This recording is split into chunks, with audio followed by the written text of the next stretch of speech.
Graça e paz, irmãos. Eu quero convidar os irmãos a abrirem a Bíblia no capítulo 35 de Gênesis.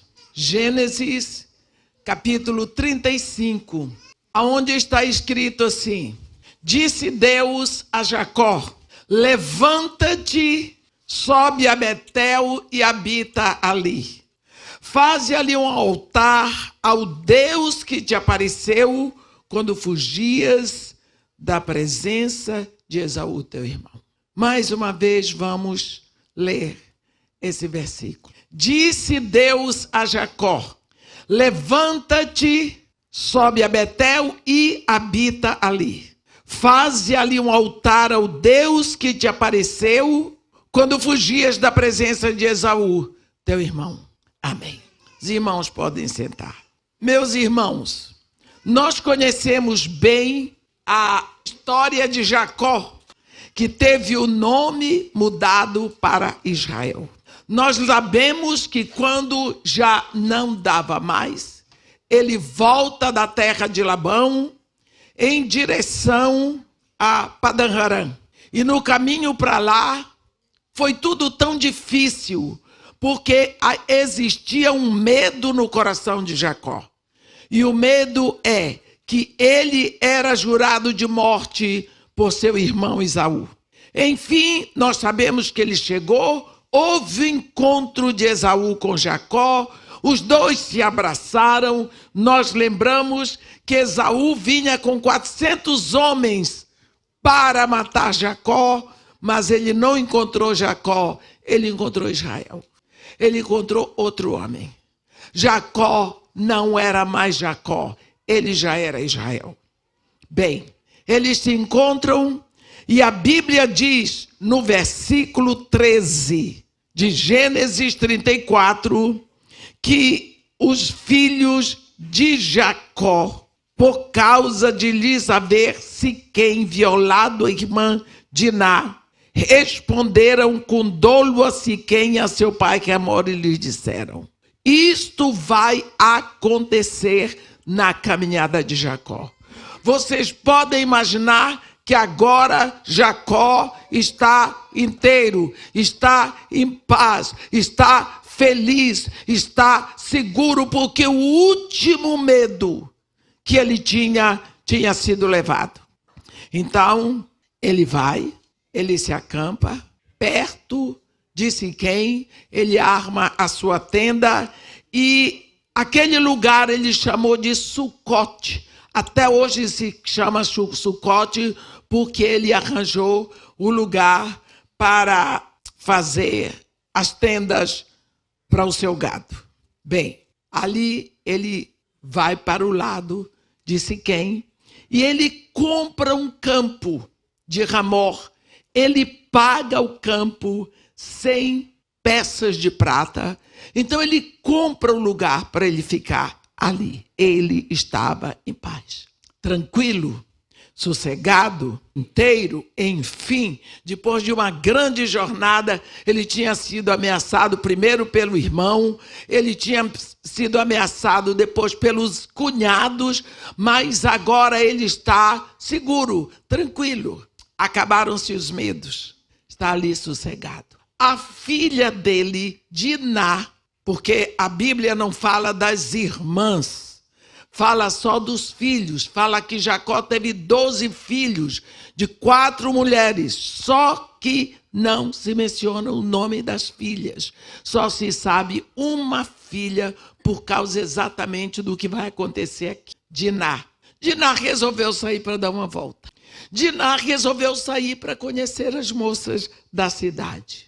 E encontrou um rapaz, Siquém, que era príncipe daquela terra. Ele a tomou e violou. Ela devia estar por ali andando de forma diferente, livre, sozinha, muito importante, filha de Jacó. E ele passou e abusou dela. E quando ele abusou dela, ao mesmo tempo a Bíblia diz que ele se apaixonou. E o pai dele, o pai de Siquém, esse príncipe, procurou Jacó, porque ele disse para o pai dele: consegue-me esta jovem para minha esposa, eu quero casar com ela. O pai dele foi a Jacó, falou com Jacó, pediu a mão da moça, tudo bem, só que ele já tinha abusado da moça. Quando ele foi falar com Jacó, e Jacó disse, tudo bem, os filhos de Jacó estavam no campo. Não aceitaram a humilhação. Não aceitaram a humilhação, usaram de estratagema. O pai prometeu, ele disse que daria tudo, que Jacó podia dar o preço que quisesse, majorar o preço pela sua filha, que ele ia pagar o que fosse necessário. Nós vemos este homem praticamente clamando que Jacó não se levantasse contra o filho dele. Jacó prometeu, os filhos não sabiam. Quando os filhos vieram a tomar conhecimento do que tinha acontecido, eles se levantaram e disseram, eles vão ter que se circuncidar. Minha irmã não vai casar com um incircunciso, mas eles tinham no coração o desejo de uma vingança horrível. Por causa disso, os filhos de Ramó, todos os homens da terra, todos se circuncidaram. Todos, inclusive Ramó e Siquém, foram circuncidados. Mas eles tinham lá atrás um outro plano. A Bíblia diz que no terceiro dia, quando todos estavam circuncidados, a Bíblia diz no versículo 24 de Gênesis 34, e todo homem foi circuncidado dos que saíam pela porta da sua cidade. Agora olha o que vai acontecer. Ao terceiro dia, quando os homens sentiam mais forte dor, 2 filhos de Jacó, Simeão e Levi, irmãos de Diná, porque Diná era filha de Lia com Jacó. Vocês lembram dos filhos de Lia? Rúben, Simeão, Levi, Judá, Issacar e Zebulon. Esses eram os filhos de Lia, portanto, irmãos por pai e mãe de Diná. Então, a Bíblia diz, ao terceiro dia, quando os homens sentiam mais forte dor, 2 filhos de Jacó, Simeão e Levi, irmãos de Diná, tomaram cada um a sua espada. Olha o que esses homens vão fazer. Entraram inesperadamente na cidade e mataram os homens todos. Passaram também ao fio da espada a Ramó e a seu filho Siquém. Mataram o rei e o príncipe. Tomaram a Diná da casa de Siquém e saíram.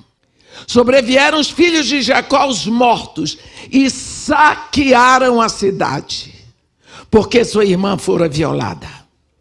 Levaram deles os rebanhos, os bois, os jumentos e o que havia na cidade e no campo.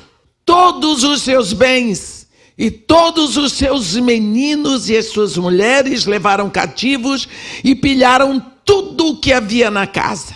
Pense agora em que situação está Jacó.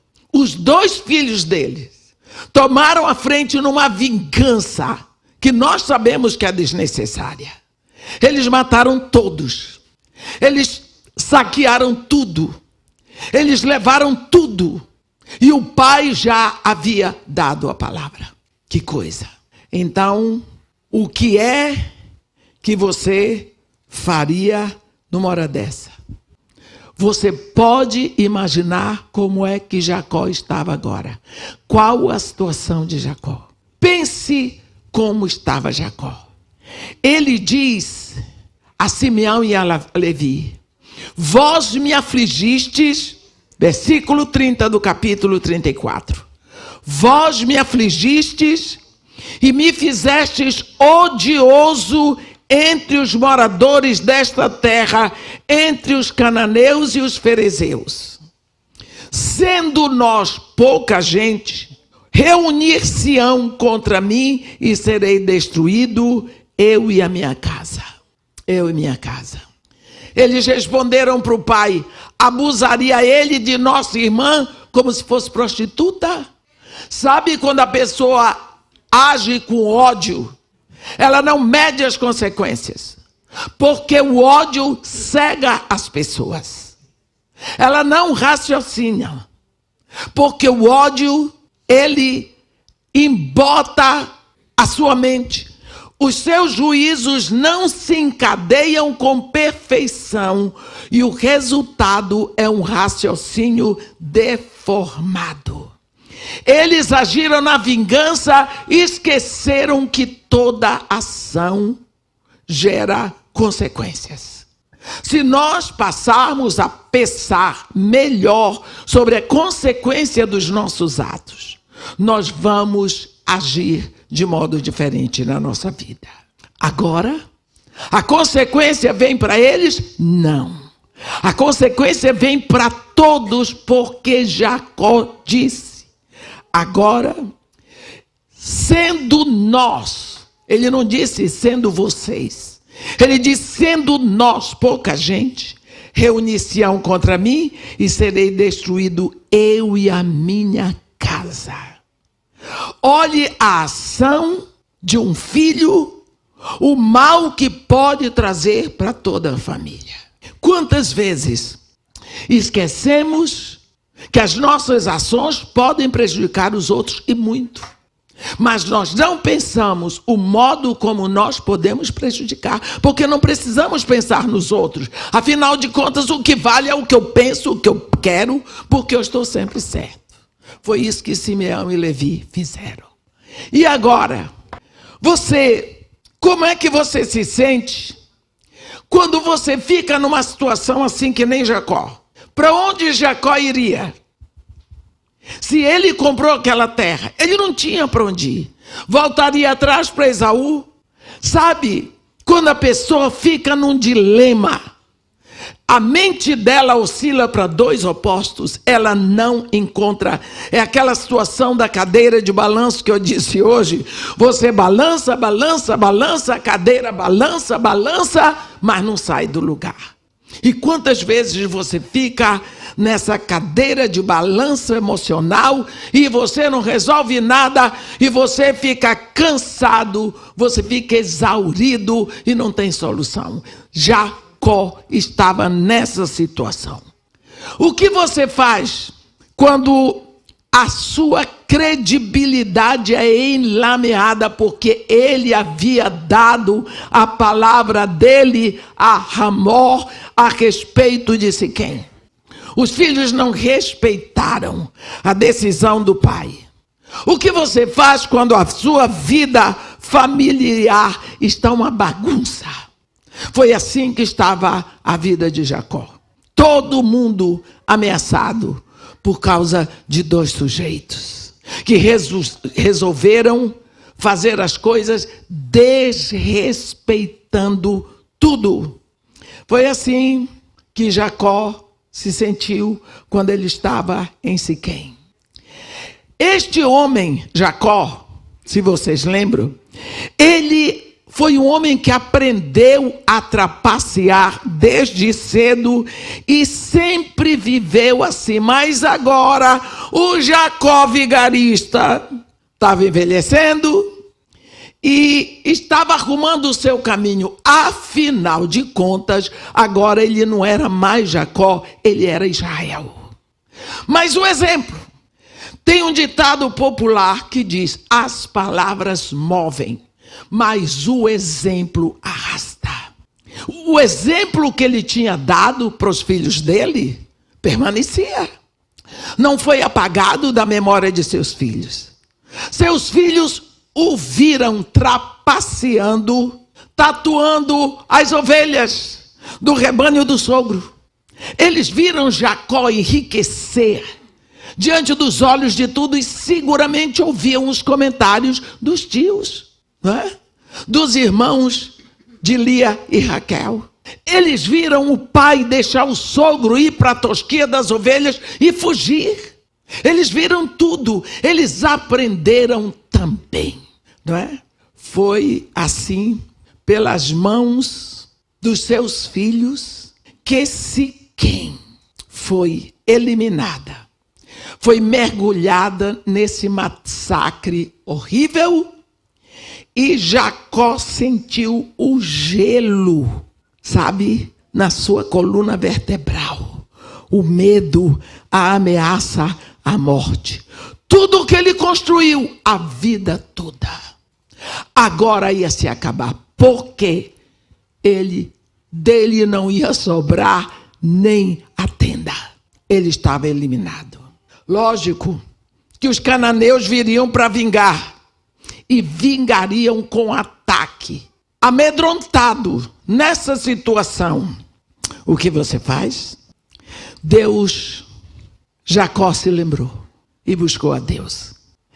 Esta questão da nossa memória, a nossa memória é uma dádiva.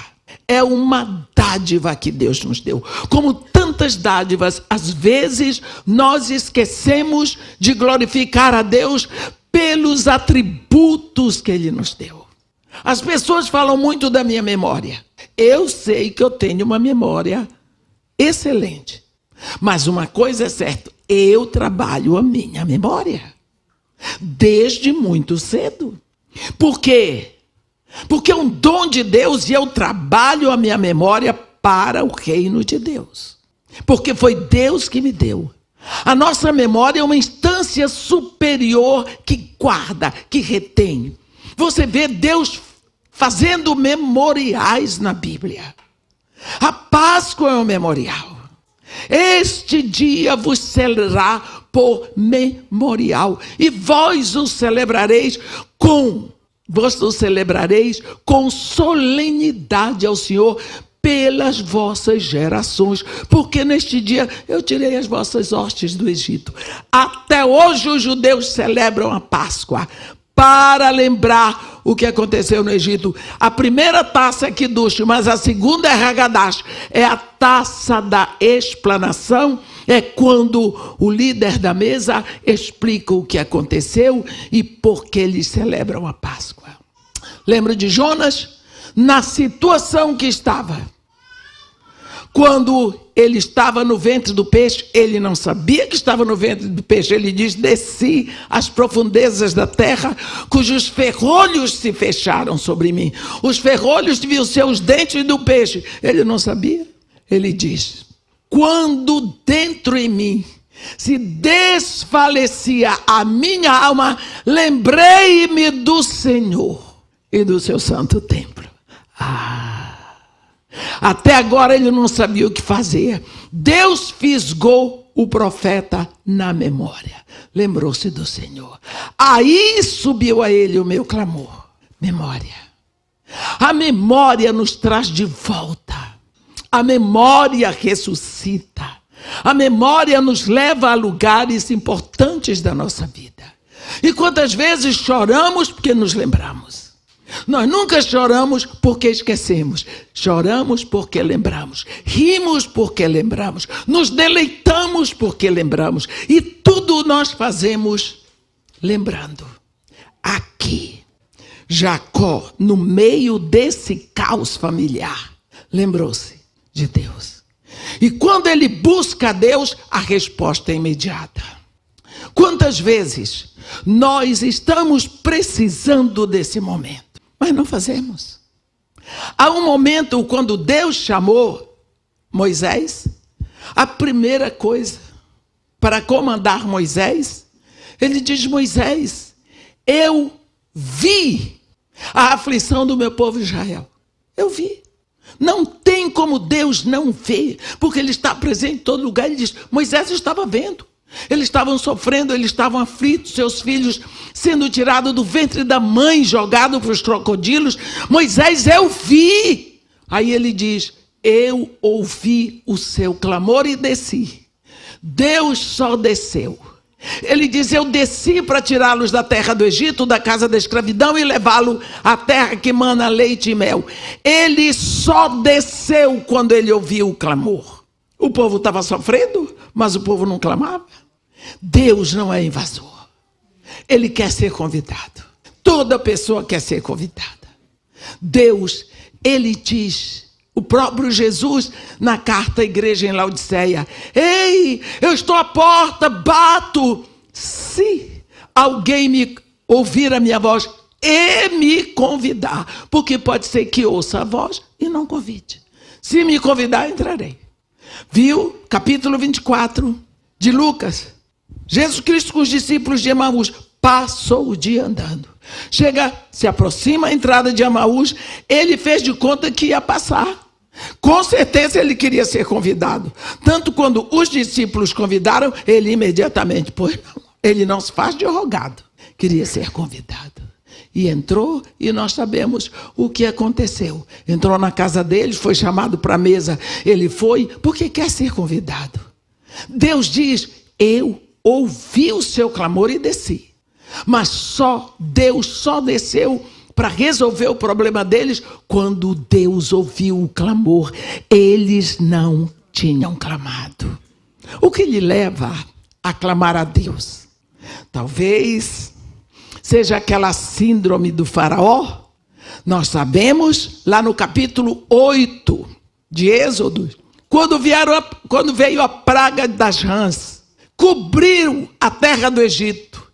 As rãs entraram pelos fornos, pelas amassadeiras, subiram na cama deles, cobriram Faraó. Faraó teve que chamar, era a praga da deusa Requete, que é a deusa rã do Egito. Faraó teve que chamar Moisés. E Moisés, quando Faraó teve que se curvar e pedir para ele, roga ao Senhor teu Deus para que tire as rãs de nós, deixe somente no rio. Moisés, assim, sem nenhuma rã, limpinho assim.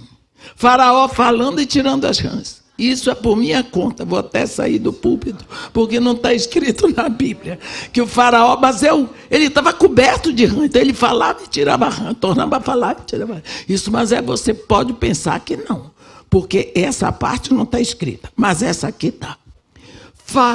Moisés disse, digna-te dizer-me, Senhor, quando devo rogar ao Senhor, meu Deus, que tire as rãs?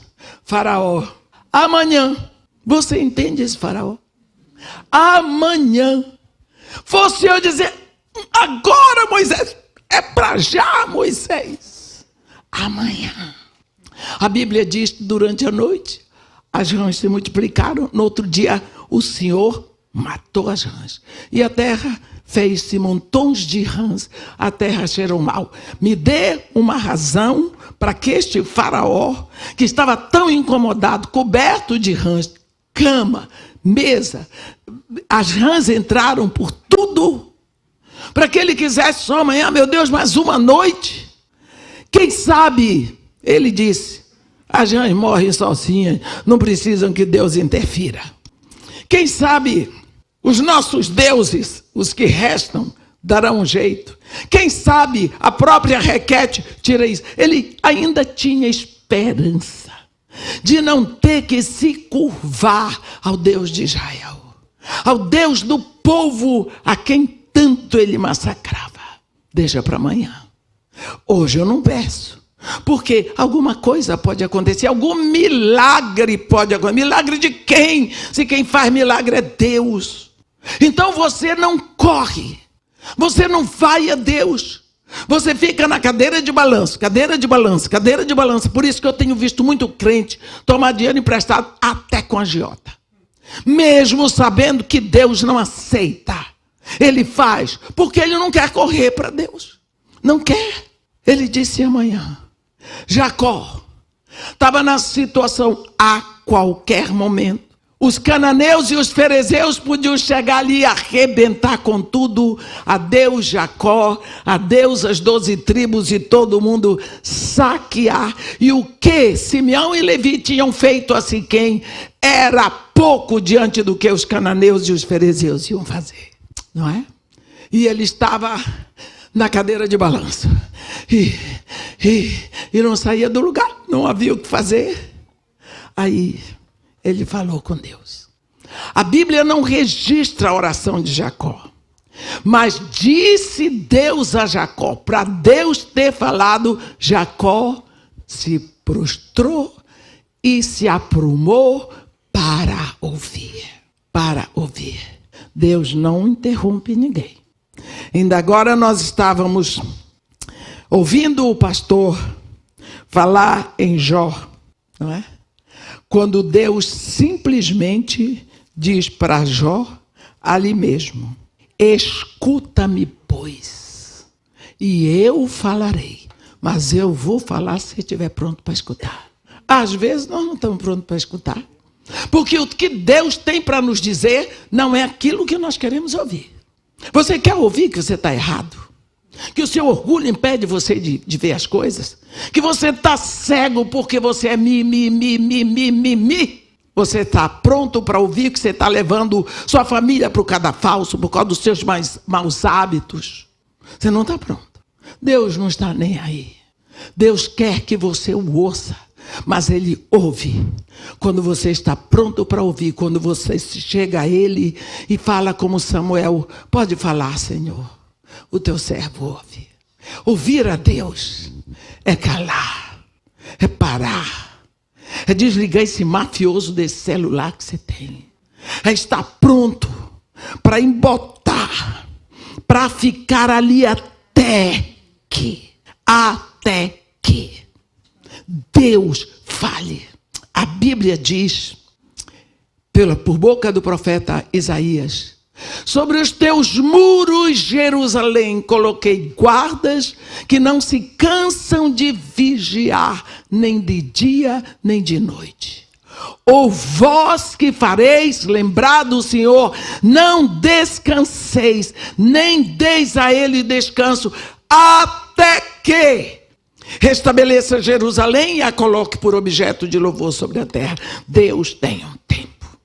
Você clama, você fica, você espera. No outro dia você clama, você espera até que. Você acha que aquela situação de Elias quando subiu o monte foi assim, e veio fogo, e em seguida veio isso? Não, minha filha, não sei quantos dias, você não sabe quanto tempo Elias ficou ali. O caso é o seguinte: você é apressado, eu também, mas Deus não existe esse negócio. Deus trabalha com plenitude de tempo. Ele estabelece um tempo e Ele vai fazer no tempo dele.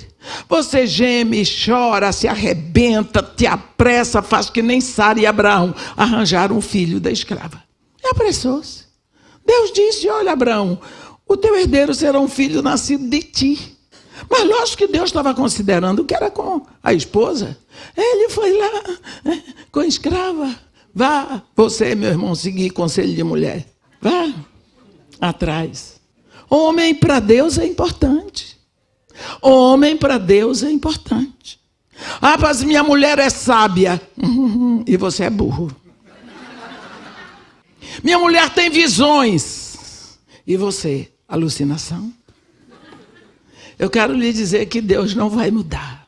Deus criou o homem e não soprou vida na mulher, soprou vida no homem. Que tal? Quem está falando para vocês é uma mulher, velha, mas mulher. Deus não soprou vida na mulher, aprenda isso, meu irmão. É do homem que a vida vem para a mulher, porque a mulher sempre vai representar a igreja. E o homem sempre vai representar Cristo. Está vendo? E a vida vem de Cristo para a sua igreja. O anjo falou com Maria? Falou. Maria tinha marido? Não. Do dia que ela foi para a casa de José, casou com José, nunca mais Deus falou com Maria, falava com José. Porque tinha marido. Deus é o cabeça de Cristo, Cristo é o cabeça do homem, o homem é o cabeça da mulher. É? A gente aprende muito em casa. Que a mãe é que é importante. A mãe é a dona da casa, não é? Mas Deus não vai mudar por causa disso. Nós precisamos saber que o homem sozinho, sem a mulher, ele está sozinho, sem esposa. A importância da esposa na vida do homem é vital para a família. Mas homem é homem. Se for homem mesmo. Jacó, indefeso, agitado, o coração apertado. Deus falou com Jacó. Olha a solução que Deus deu para ele. Levanta-te, primeiro. Sobe a Betel, terceiro, habita ali. Levanta-te, sobe a Betel, habita ali, faze ali um altar ao Deus que te apareceu no caminho quando fugias da presença de Esaú, teu irmão. Olhe a solução.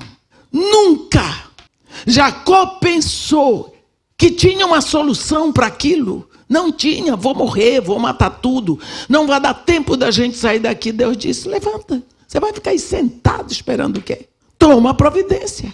Mas qual a providência? Levanta-te, sobe a Betel, habita ali. Levanta um altar ao Deus que te apareceu no caminho quando fugias da presença do seu irmão. Por que Betel? Olhe bem. Se você lembra do que é Betel na história de Jacó, você pode imaginar o que aconteceu no coração de Jacó naquela hora. Ele deve ter tomado um choque, porque Deus falou de Betel. Deus não falou luz, porque quando Jacó estava fugindo da casa do pai dele e da mãe para ir para a terra de Labão, seu tio, ele correu muito quando chegou cansado a um lugar que se chamava Luz. Está lá em Gênesis 28. Aquele lugar se chamava Luz. Todo mundo chegava em Luz. Todo mundo saía de Luz. Todo mundo morava em Luz. Luz era o lugar do lugar. Era o nome do lugar. Já era só o posto. Jacó pegou uma pedra do lugar, fez seu travesseiro, deitou, teve um sonho. Eis posta na terra uma escada cujo topo atingia o céu. Nela os anjos de Deus subiam e desciam. Perto dela estava o Senhor que lhe falou. Primeira coisa que Deus diz para Jacó: eu sou o Senhor, o Deus de Abraão, teu pai, e de Isaac. O que você acha disso?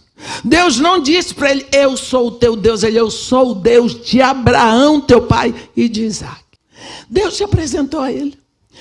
Eu não me apresentei aqui, porque vocês já estão cansados de saber assim quem eu sou. Pastor Maurício não se apresentou, porque todos estão cansados de saber que ele é o pastor da igreja. Por que é que Deus se apresentou a Jacó? Porque Jacó não o conhecia.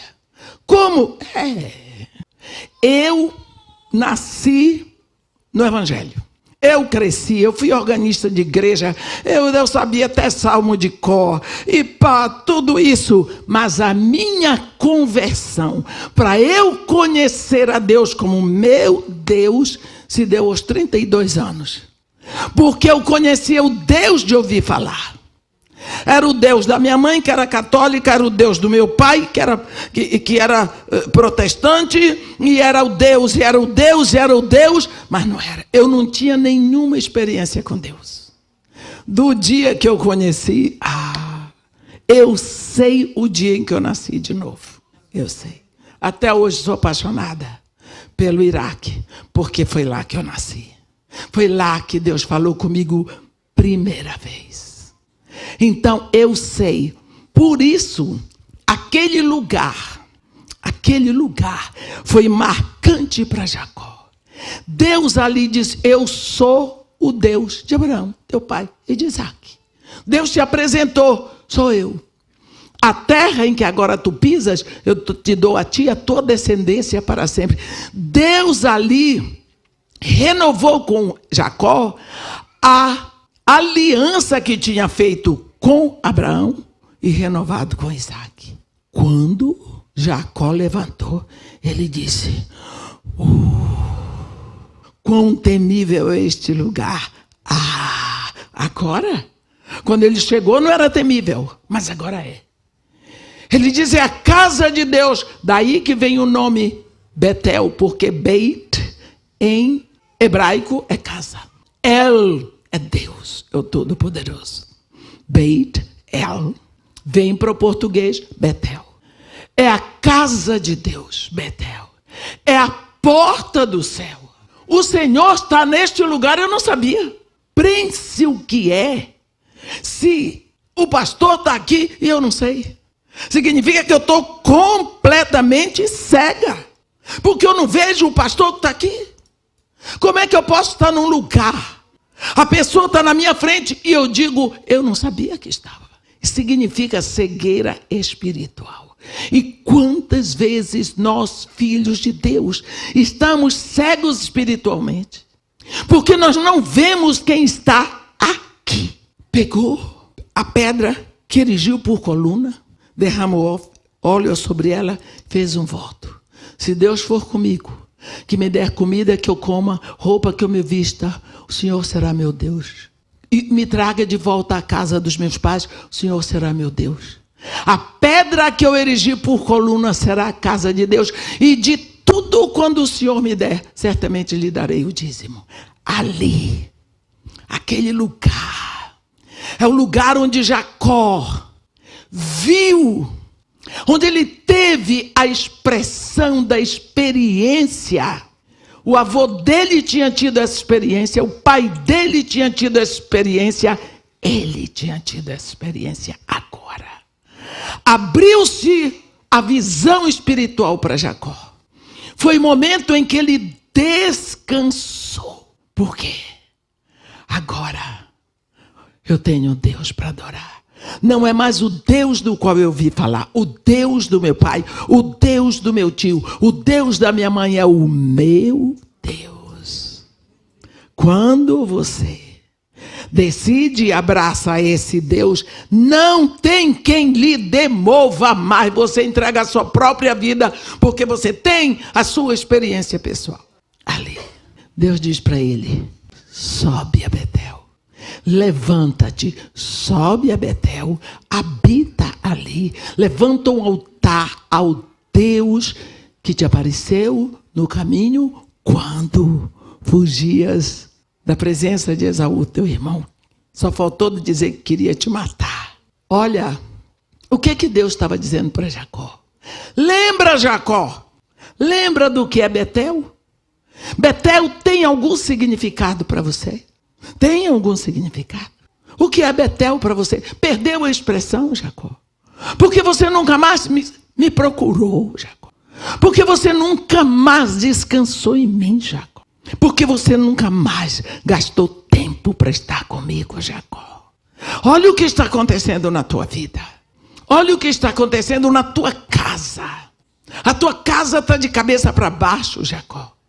Os teus filhos não te respeitam.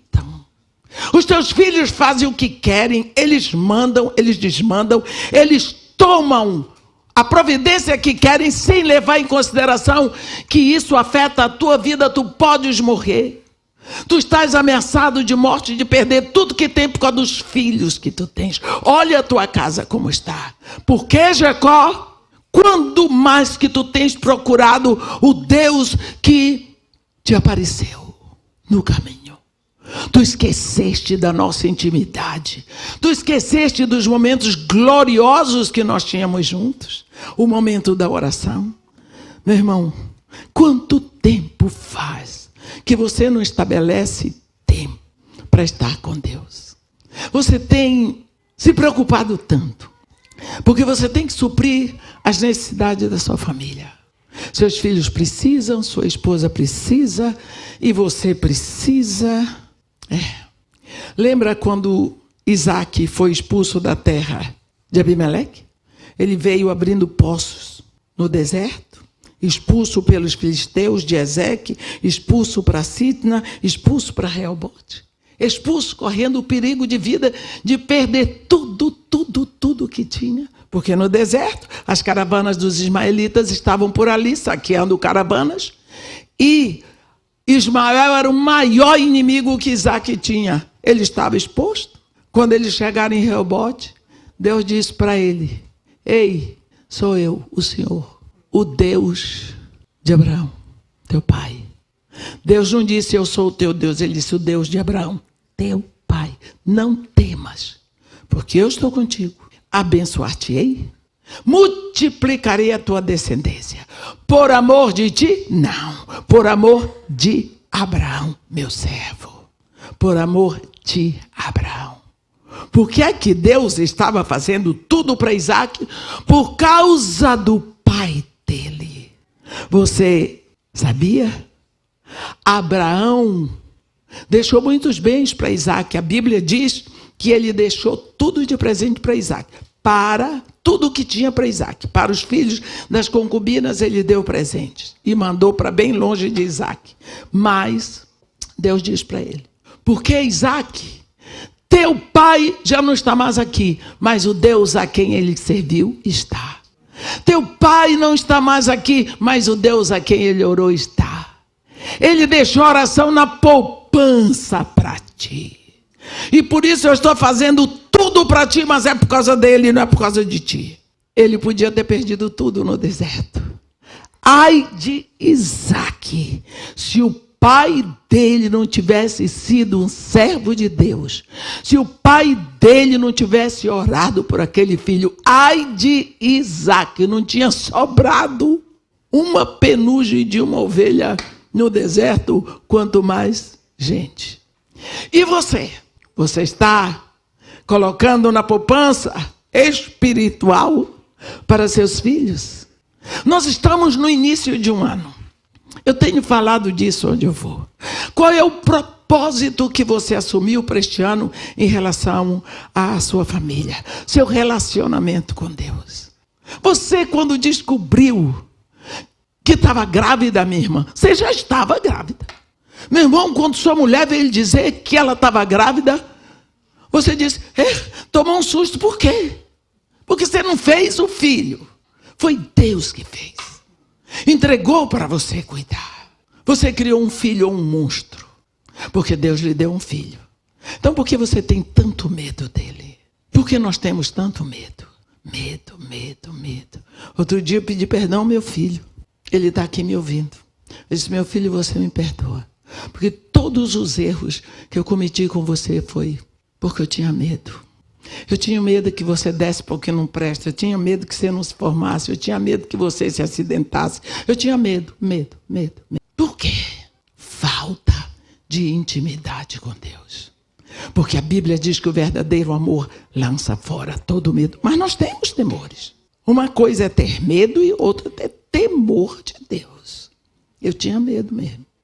Será que você não está indo por aí? Quanto você tem investido do ponto de vista espiritual para os seus filhos?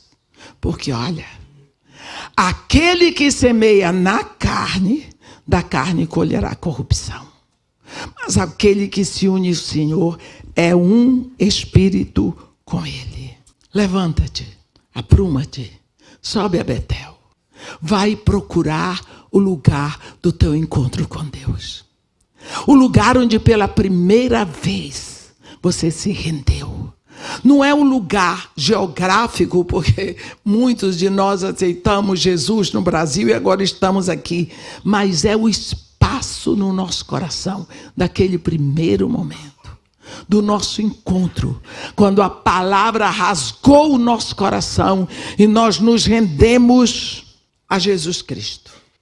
Precisa voltar a este lugar, àquele momento, procurar esse Deus.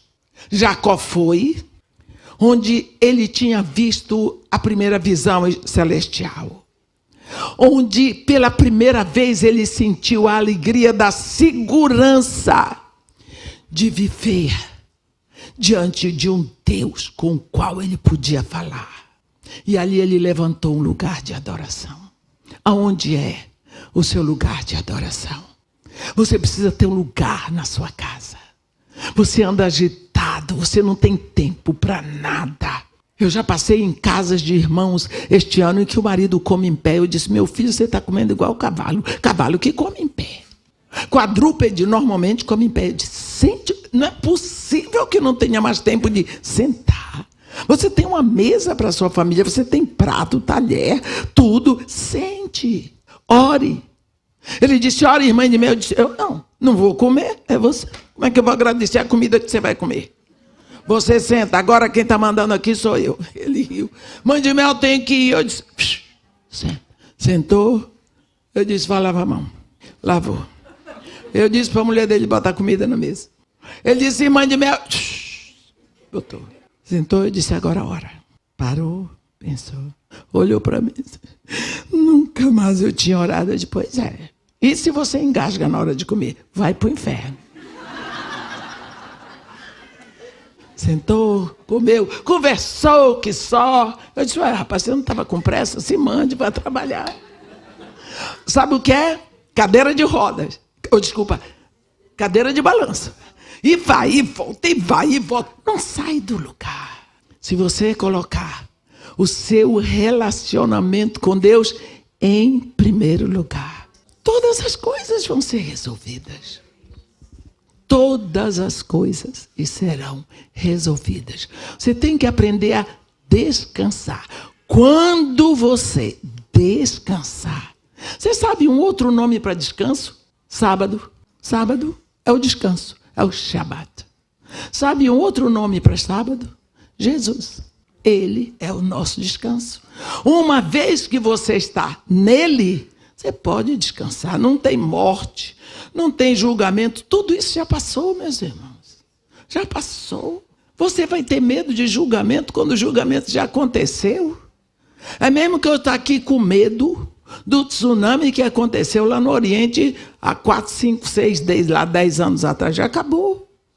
Eu estou aqui com medo do dilúvio de Noé. Como? Já passou. Assim é um julgamento para você. Já aconteceu lá na cruz. Está resolvido. Você precisa saber o que Deus quer de você hoje. Sobe a Betel e habita ali. Quer dizer, possui aquele momento. Faz com que aquele momento volte no teu coração, pela tua lembrança. E lembra-te desse Deus que se apresentou a ti. Lembra do voto que tu fizeste. Lembra desta intimidade. Porque eu estou te esperando neste lugar. Você lembra aonde a palavra de Deus tocou o seu coração? De modo que você se rendeu? Lembra desse dia? Faz um esforço mental. Se não aconteceu, é tempo de acontecer hoje. Em que você se rendeu. A palavra de Deus veio, rasgou o seu coração, que se derramou. E a partir daquele momento você diz, o Senhor é meu Deus. Você vai ter um momento marcado na sua vida. Vai ter este momento. E você nunca mais vai esquecer dele. Porque você vai saber que ali aconteceu alguma coisa. Se você está nessa situação de Jacó, ameaçado, amedrontado, por que não dizer perdido? Suba a Betel e faça o que Jacó fez. O conselho de Deus para Jacó é o conselho de Deus para qualquer um de nós. Está cansado, agoniado, sofrido, sem ver solução? Suba a Betel, habite ali. Levante um altar para o Deus que lhe apareceu e se revelou a você e marcou o seu coração na hora certa.